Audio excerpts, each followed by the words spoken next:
630 della 46esima Brigata Aerea di Pisa scortati dai 2 Eurofighter del 51esimo stormo di Istrana.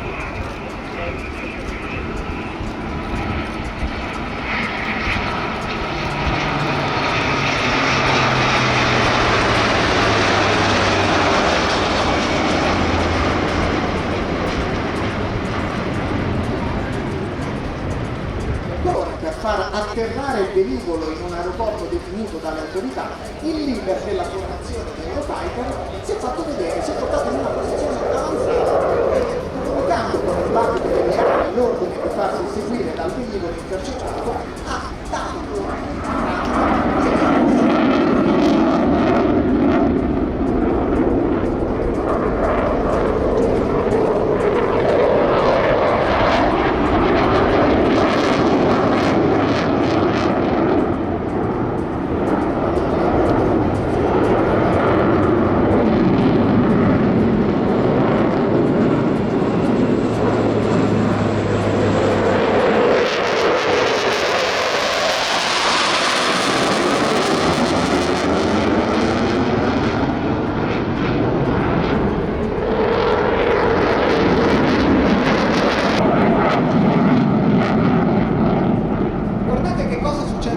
il nostro C-130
svolgendo le nostre attività quotidiane.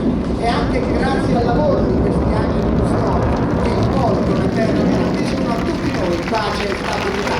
Lavoro di squadra, impegno morale, spirito di corpo. Questa, signore e signori, è l'aeronautica militare. Questa è la tua squadra che vola e questo è l'applauso di esolo per tutti loro.